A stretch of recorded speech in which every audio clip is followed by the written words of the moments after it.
यही लेट करेगा कार्ड मिलेगा यार बताने के लिए क्या क्या है।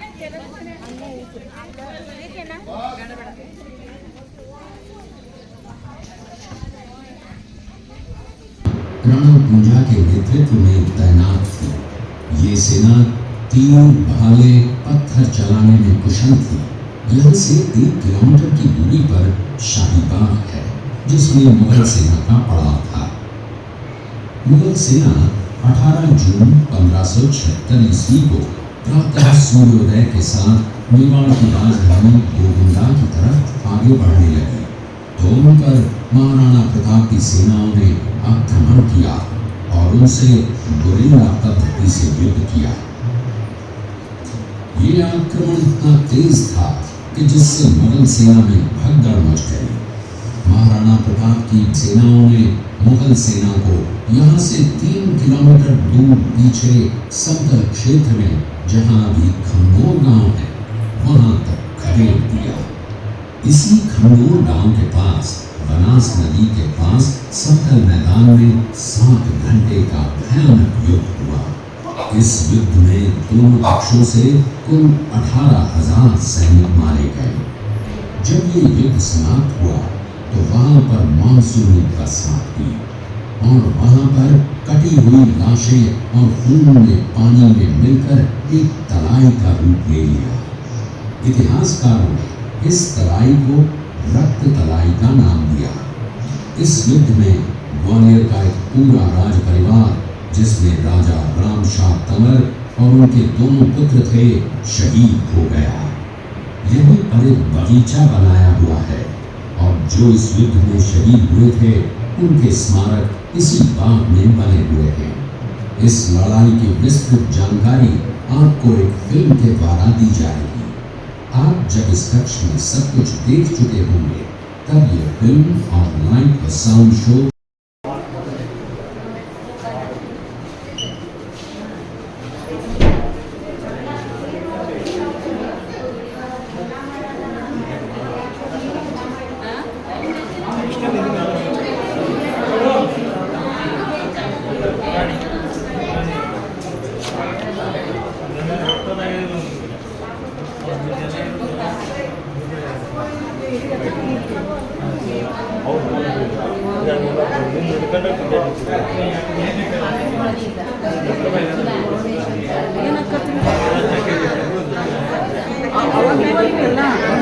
जैकेट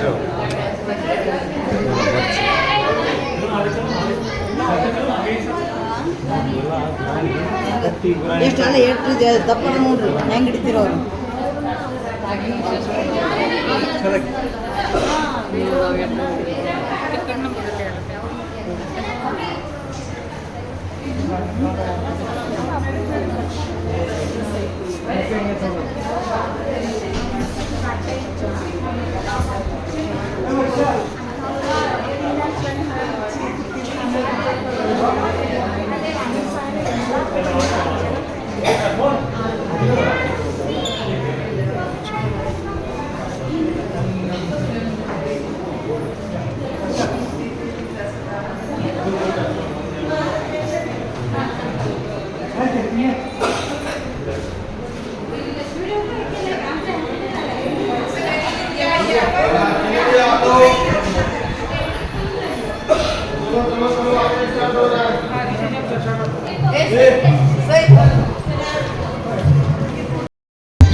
एवं महाराणा उदय सिंह की महारानी जयंत कमर की ओर से विक्रम संवत 1597 में अर्थात 9 मई 1540 को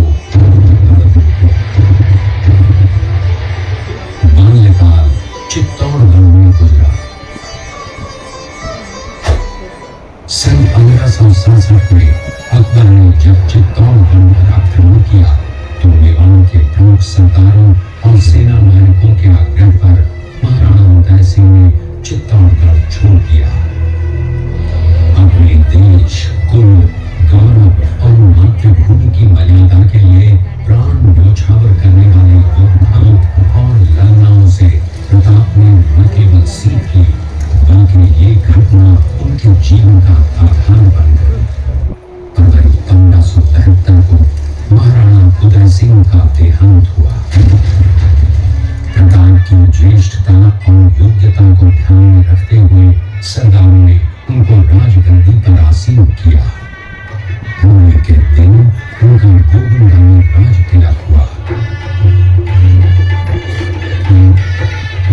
उस समय तक लगभग सभी राजाओं ने अकबर की अधीनता का स्वीकार कर ली थी। एकमात्र महाराणा प्रताप ने अपना मस्तक अकबर के आगे नहीं झुकाया।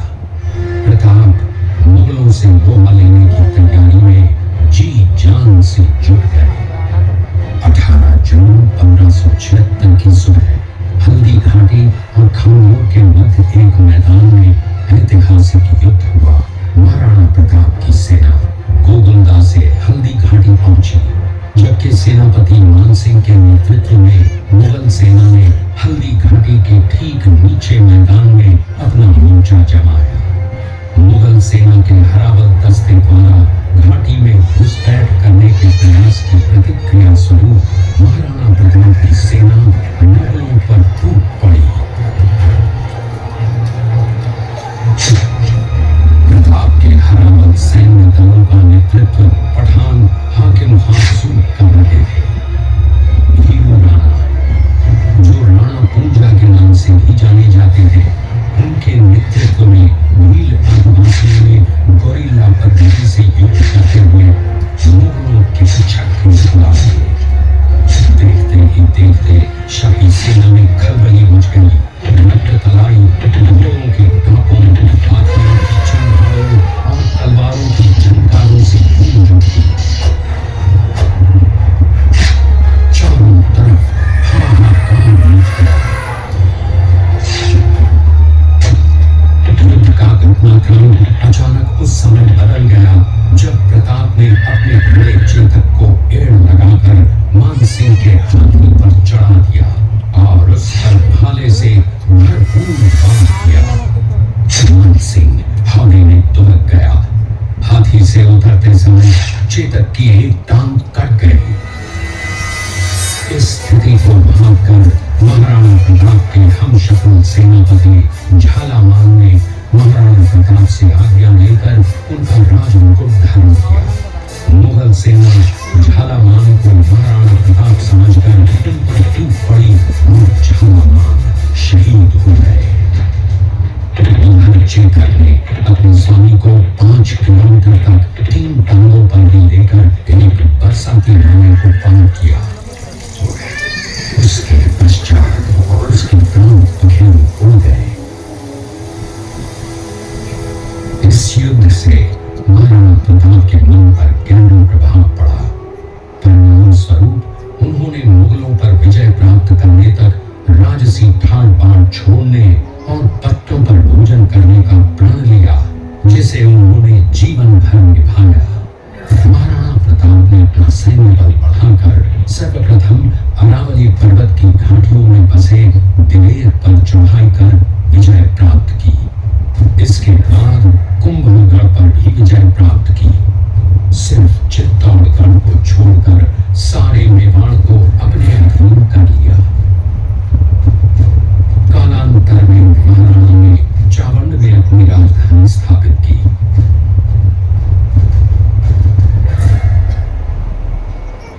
19 जनवरी 1597 को राणा प्रताप ने मात्र 57 वर्ष की आयु में इस संसार से प्रयाण किया।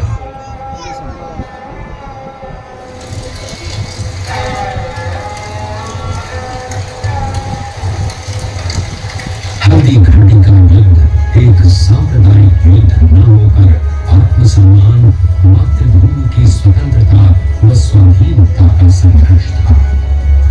इसका प्रमाण ये है कि जहां पर अकबर की सेना के सेनापति जयपुर के राजा मान सिंह थे, वहीं पर महाराणा प्रताप की सेना के सेनापति काबुल के हाकिम हासून थे।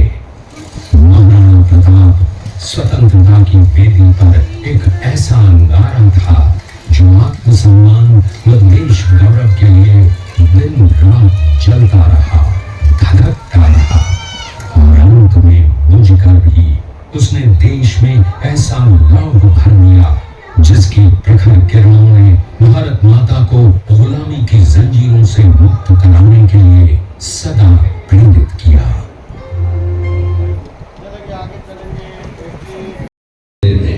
उन मंदिरों में से जग प्रसिद्ध महादेव का मंदिर सबसे प्राचीन है। कुंभलगढ़ किला यहाँ से 65 किलोमीटर की दूरी पर है। कृपया अब आप सब पीछे की तरफ देखिए। दृश्य मेवाड़ की प्राचीन राजधानी चित्तौड़गढ़ का है। इसी किले के अंदर महाराणा प्रताप का बचपन बीता था।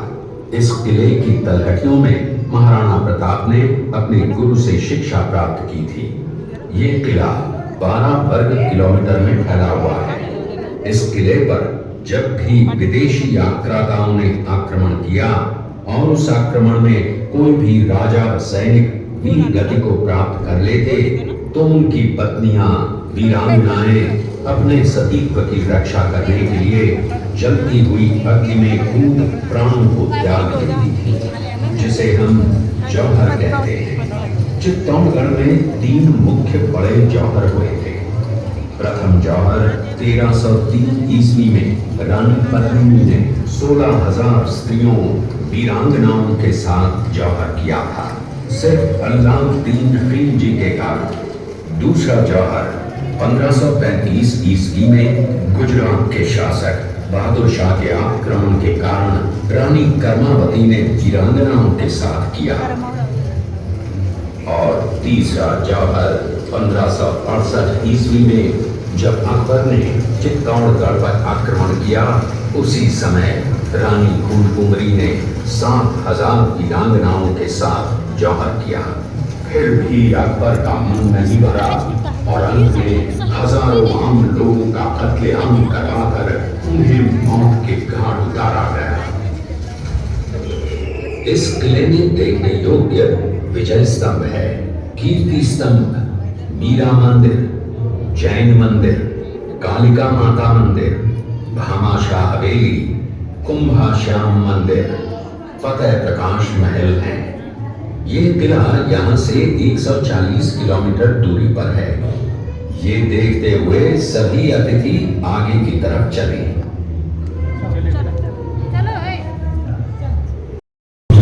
तब इसका पता कुंवर अमर सिंह को चला, जो महाराणा प्रताप के पुत्र थे। अमर सिंह ने शिवपुर छावनी पर अचानक आक्रमण कर दिया। उस आक्रमण में मुगल सेना में भगदड़ मच गई। मुगल सेना को अपनी छावनियों को छोड़कर भागना पड़ा। छावनियों के अंदर से लूटा हुआ माल व अब्दुल रहीम खान खाना, जिसकी बेगम आनी खान को बंदी बनाकर महाराणा प्रताप के सामने पेश किया गया। तब अमर सिंह पर महाराणा प्रताप क्रोधित हुए और कहा, जहां से इस नारी को बंदी बनाकर लाए हो, उसे पुनः ससम्मान लौटा कराओ। महाराणा प्रताप ने कहा, हमें नारी से कोई दुश्मनी नहीं है, हमें तो देश विद्रोहियों से दुश्मनी है, जिन्होंने चारों तरफ आतंक फैलाया है। महाराणा प्रताप के आदेश का पालन करते हुए कुंवर अमर सिंह ने उस मुगल नारी को ससम्मान छावनी तक पहुंचाया। इस प्रकार महाराणा प्रताप ने अपने क्षत्रिय राजपूत धर्म का पालन किया और पराई स्त्रियों को मां, बेटी और बहन का दर्जा दिया। ये है महाराणा प्रताप का चरित्र और नैतिक उदारता का परिचय। ये देखते हुए सभी अतिथि आगे की तरफ चले। देखा इसी किले के अंदर की ये घटना है। मेवाड़ की एक ऐसी मां थी जिसने अपने पुत्र का बलिदान देकर राजवंश की रक्षा की थी। उस मां का नाम पन्नाधाय था। पन्नाधाय जाति से गुर्जर थी। वो एक राजकुमार की धाई मां थी। दूसरी तरफ हाथ में तलवार लिए खड़ा ये बनवीर सिंह एक दासी पुत्र है। ये कुंवर उदय सिंह की हत्या करके मेवाड़ की राजगद्दी प्राप्त करना चाहता था। एक रात्रि बनवीर सिंह को मौका मिला। वो राजकुमार उदय सिंह के बड़े भाई विक्रमादित्य सिंह की हत्या करके राजमहल की तरफ आगे बढ़ा। इसकी सूचना पन्नाधाय को लग गई। कुछ समय तक पन्नाधाय चिंतित हुई। तभी पन्नाधाय ने अपने पुत्र चंदन को राजसी कपड़े पहनाकर पलंग पर सुला दिया और उदय सिंह को एक टोकरी के अंदर छिपाकर पत्तों से ढक के महल के बाहर निकालकर गुप्त रास्ते से कुंभलगढ़ भेज दिया। बनवीर सिंह जब तलवार लेकर राजकक्ष में आया तो उसने पन्नाधाय से कड़क आवाज में उदय सिंह के लिए पूछा तो पन्नाधाय ने चंदन की तरफ इशारा किया। बनवीर ने चंदन को उदय सिंह समझकर चंदन की हत्या कर दी और ये समझने लगा कि मैंने राजकुमार उदय सिंह को मार दिया। वही राजकुमार बड़े होकर राजा बने और अपने नाम का उदयपुर नगर बसाया जो यहाँ से 40 किलोमीटर दूर है और उन्हीं के पुत्र महाराणा प्रताप हुए जिन्होंने हल्दी घाटी का युद्ध लड़ा और आज हम लोग उनका इतिहास यहाँ पर देख रहे हैं। ये देखते हुए सभी अतिथि शिकार कर उस बाघ को मार डाला। ये घटना महाराणा प्रताप की वीरता की प्रतीक है। कृपया अब आप सब पीछे की तरफ देखिए। प्रताप अपनी प्रतिज्ञा का पालन करते हुए महाराणा प्रताप ने प्रतिज्ञा की थी कि जब तक अपनी मातृभूमि को शत्रुओं से मुक्त नहीं करा लेता तब तक न तो मैं महलों में रहूंगा, न किसी धातु के पात्र में भोजन करूंगा, न किसी गद्दी के बिछौने पर सोऊंगा। पत्ते ही भोजन के पात्र होंगे, जमीन ही बिछौना होगा। इस प्रतिज्ञा का पालन उन्होंने 21 वर्षों तक जंगलों में रहकर किया। प्रताप और सुविख्यात स्वामी भक्त घोड़े चेतक के अंतिम मिलन का है। हल्दी घाटी युद्ध के बाद चेतक घोड़े ने 22 फीट के एक बरसाती नाले को पार किया। ये उसी समय का दृश्य है। पास में खड़े महाराणा प्रताप के छोटे भाई शक्ति सिंह हैं जो पहले मुगल सेना में थे। बाद में वो महाराणा प्रताप की तरफ आए, माफी मांगी और अपना घोड़ा महाराणा प्रताप को दिया। ये देखते हुए सभी अतिथि आगे की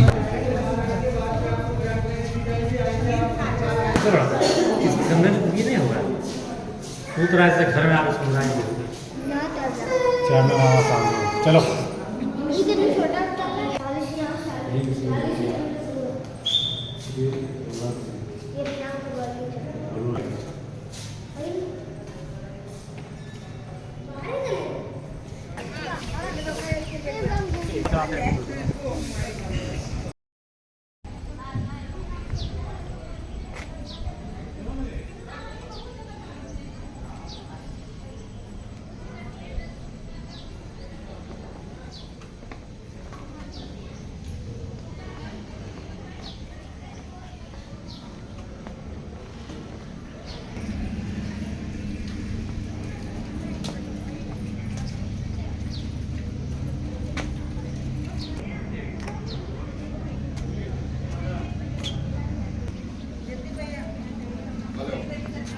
पिएगा जूस